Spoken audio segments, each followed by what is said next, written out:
ఓం శాంతి. Vizag vision ప్రేక్షక మహాశైలందరికీ మహాసంక్రాంతి పర్వదిన సందర్భంగా శుభాకాంక్షలు తెలియజేస్తూ ఈ సంక్రాంతి పండుగ యొక్క ఆధ్యాత్మిక రహస్యాన్ని అదేవిధంగా సామాజిక ప్రయోజనాన్ని కూడా మనం తెలుసుకుందాం. మన భారతదేశం ఆధ్యాత్మిక శక్తి కేంద్రం. ఇందులో ప్రపంచ దేశాలందరూ దీనివైపుకి ఎక్కువగా ఆకర్షింపబడడానికి గల కారణం ఏమిటంటే భారతదేశంలో పండుగలు జరుపుకునేటువంటి వైవిధ్యం. ఒక పండుగలో ఉన్నటువంటి వైవిధ్యం ఇంకొక పండుగలో మనకి కనిపించదు. 365 రోజులకి 366 పండుగలు ఉన్నాయనడంలో అతిశయోక్తి లేదు.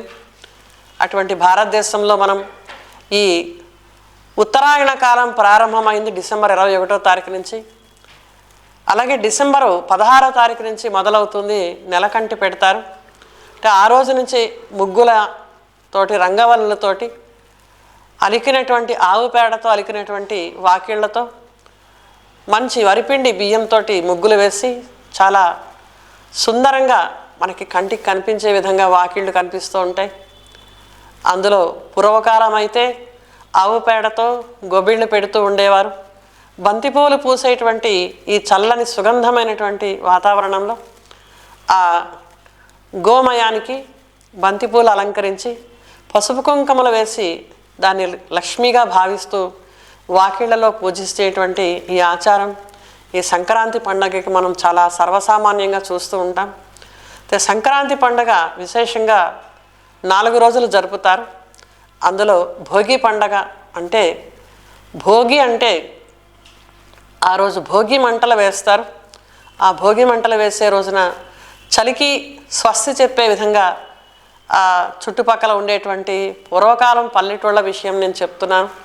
ఆ పల్లెటూళ్ళలో ఎవరైనా ఇల్లు ఖాళీ చేసేసి ఉన్నా, విరిగిపోయిన తలుపులు ఉన్నా అవన్నీ తీసుకొచ్చేసేవారు. తీసుకొచ్చేసి వాటిని మంట కింద తెల్లవారుజామున రాత్రి 2 గంటలకే మంట వేసేవారు. ఆ మంటల్లో పెద్ద పెద్ద చెట్ల దుంగలు కూడా వేసేవారు. అవి కాలుతున్నప్పుడు ఆ చలికి కాగుతూ అక్కడే వేడి నీళ్ళు కాచుకునేవారు. అవి తీసుకువెళ్ళి మళ్ళీ ఇళ్ళ దగ్గర భోగి స్నానం చేసేవారు. భోగి స్నానానికి కూడా చాలా గొప్ప విలువ ఉంది.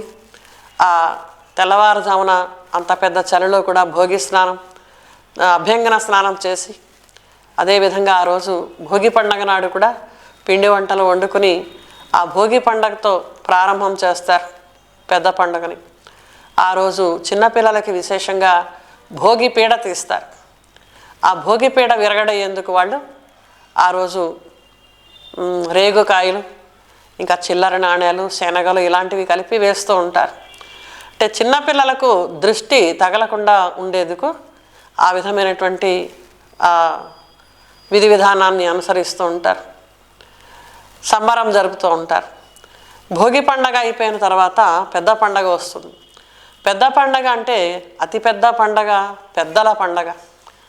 మన పూర్వజులు పితృదేవతలకి తరతరాల నుంచి మనం ఒక్కరం కాదు, మానవులందరూ కూడా సంఘజీవులు. తరతరాలుగా వస్తున్న మన ఆచార సంప్రదాయాలను నిలబెట్టుకోవాలంటే మన ముందు తరాల వాళ్ళని మనం ఎంతగానో గుర్తుంచుకోవాలి. మన పితృదేవతల్ని గుర్తుంచుకునేందుకు ఆ రోజు బ్రాహ్మణులకు 4 వర్ణాల వారు ఆ పితృతర్పణాలు ఇచ్చేందుకు సంతర్పణలకు కావలసినటువంటివి ఇస్తూ ఉంటారు పదార్థాలు. అదేవిధంగా భోజన పదార్థాలను ఆకుకూరలు కాయగూరలు అన్నీ కూడా ఆ బ్రాహ్మణులకు దానం ఇస్తూ ఉంటారు. తర్వాత ఈ పెద్ద పండుగ నాడు విశేషంగా అందరూ కూడా పెద్దల్ని పూజిస్తూ ఉంటారు. పెద్దలకి మూల బట్టలు పెట్టడం అనేది ఒక ఆచారంగా ఉంటుంది. అంటే పెద్దవాళ్ళని తలుచుకుని వాళ్ళ యొక్క వారసత్వాన్ని మేము అనుభవిస్తున్నామని వాళ్ళని గుర్తు చేసుకుంటూ ఈ విధంగా పితృదేవతలను ఆరాధించడం ద్వారా వంశాభివృద్ధి జరుగుతుందని మన పూర్వీకులు చెప్తూ వచ్చారు. 3వది కనుమ పండగ. కనుమ పండగ నాడు ఇది ఎక్కువగా రైతుల పండగ కాబట్టి భారతదేశం వ్యవసాయ ప్రధాన దేశం కాబట్టి ఎక్కువగా కృషి ప్రధాన దేశమైనటువంటి మన భారతదేశంలో రైతులకు అత్యంత ప్రియమైనటువంటి పండుగ ఈ భోగి, సంక్రాంతి, కనుమ. పెద్ద పండగ నాడే సంక్రాంతి పండగ నాడు పెద్ద పండగను కూడా అంటారు, సంక్రాంతి పండగను అంటారు.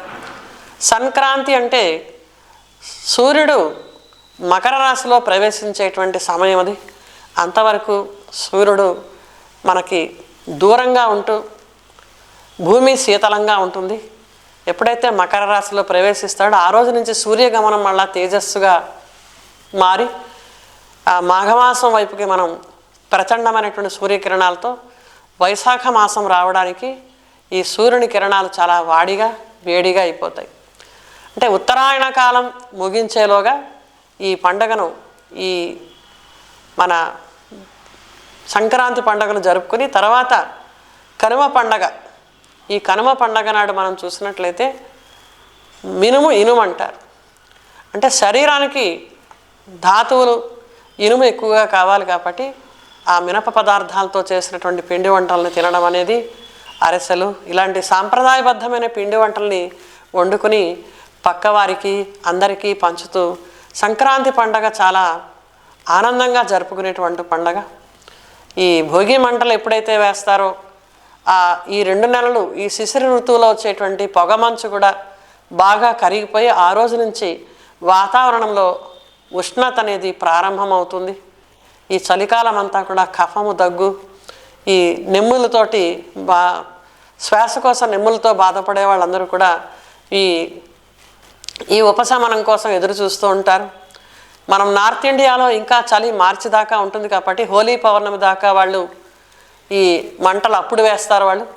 మనం భోగి మంటల రూపంలో పర్యావరణాన్ని ఉష్ణము కలిగించే విధంగా, శీతలాన్ని హరించే విధంగా, మంచు హరించే విధంగా, ఎందుకంటే మంచు కురవడం ద్వారా ఇప్పుడు మామిడి పూతలన్నీ వస్తాయి, అవన్నీ కూడా నల్లగా మాడిపోతాయి ఆ మంచు వలన. అలా అవ్వకుండా ఉండేందుకు ఈ భోగి మంటలు వేయడం వలన పర్యావరణం వేడిగా తయారవుతుంది. ఇక ఆచార సంప్రదాయాల్ని మనం అనుసరిస్తూ 4వ రోజు ముక్కనవ రోజున ఎడ్ల బండుల పోటీలు ఇవన్నీ కూడా పెడుతూ ఎడ్ల బండులను చాలా సుందరంగా రంగురంగుల అలంకారాలు చేస్తూ కన్నుల విందుగా మనం పల్లెటూళ్ళు వెళ్ళినట్లయితే కోడి పందాలు ఇలాంటివన్నీ కూడా మనం చూస్తూ ఉంటాం. ఇవన్నీ పూర్వకాలం చేసేటువంటి ఈ క్రీడలు ఇవన్నీ కూడా అందులోనే వాళ్ళు ఆనందిస్తూ సుఖశాంతులతో ఉండేవారు. అయితే ఈ సంక్రాంతి పండుగను మనం చేసుకోవడంలో గల అంతరార్థం ఏంటంటే పూర్వపు వైభవాలని, పూర్వపు భారతదేశపు సంప్రదాయబద్ధమైనటువంటి ఆచార వ్యవహారాలని, ఈ పండుగలు ఒక కుటుంబంలోనే వాళ్ళనే కాదు సమాజంలో వాళ్ళందరినీ కూడా కలిపేందుకు ఇది పేదల పాలిట పెన్నిది అటువంటి పెద్ద పండగ ఇది. పేదలు కూడా ఎంతో సుఖశాంతులతో చేసుకునేటువంటి పండుగను మనం తిరిగి అందరూ పల్లెటూళ్ళకి ఎక్కువ వెళ్ళిపోతూ ఉంటారు. అయితే ఈ భోగి మంటలతోటి భోగి పిడకలు వేసి ఆవు పేడతో చేసిన పిడకలు పెద్ద పెద్ద మాలలుగా చేసి అవన్నీ కూడా మంటల్లో వేసి పర్యావరణాన్ని చాలా శుద్ధి చేస్తారు ఆవు పిడకల యొక్క పొగతోటి. ఈ విధంగా మనం సామాజిక ప్రయోజనాన్ని ఆశించి కూడా మన పెద్దవాళ్ళు ఎన్నో రకాలుగా మనకి బోధపరుస్తూ వచ్చారు. అలాగే రేగుపళ్ళు అనేవి కూడా ఒక ఔషధీయపరమైనటువంటి పళ్ళు కాబట్టి వాటి జాతిని అంతరింప చేయకుండా అవి భోగినాడు భోగి పీడ తీసేందుకు ఉపయోగిస్తారు. అలాగే రాబోతున్నటువంటి మాఘమాసంలో మాఘపు ఆదివారాలు రథసప్తమి నాడు కూడా ఈ జిల్లేడాకులు ఈ రేగుపళ్ళు కూడా ఉపయోగించి స్నానాలు చేయడం అనేది ఒక ఆచారంగా పెట్టారు. అంటే ఆ రోజుల్లో ఇలాంటి కాంక్రీట్ బాత్రూంలో ఎవరు స్నానం చేసేవారు కాదు. మనకందరికీ తెలిసిందే బయల ప్రదేశంలోనే స్నానపానాలు చేసేవారు, నదీ ప్రవాహాల్లో, నదుల ఒడ్డుల్లో. ఆ రేగుపండు యొక్క జాతి అంతరించకుండా ఉండేందుకు స్నానం నెత్తి మీద ఆకు పెట్టుకుని చేయమని చెప్పారు. ఆ గింజ వెళ్ళి మళ్ళీ మొలకెత్తి దాని సంతతి వృద్ధి అవుతుందని మన పెద్దవాళ్ళు అంత లోతుగా దీన్ని ఆలోచించారు.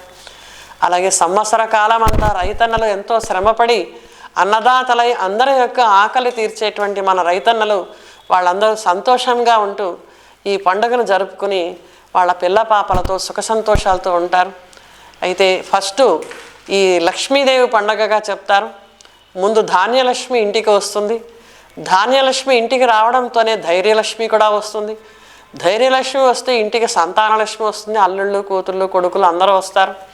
తద్వారా వాళ్ళందరికీ ఎంతో సంతోషంతో అన్ని సదుపాయాలు కుదిర్చి సంక్రాంతి బహుమతులు ఇస్తారు.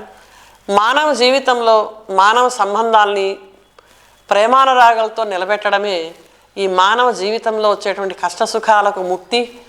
మానవ జీవితము ముక్తి, మరియు జీవన్ముక్తితో కూడుకున్నట్లయితే అదే పరమ సోపానం. ఇది మానవ జీవితానికి అంతకంటా మించిందేమీ లేదు. అందుకే జయలక్ష్మి, మోక్షలక్ష్మి ఇలా చెప్తూ ఉంటారు. అష్టలక్ష్ముల్ని ఆహ్వానిస్తారు. మనకి ధాన్యము ధనంతో సమానం.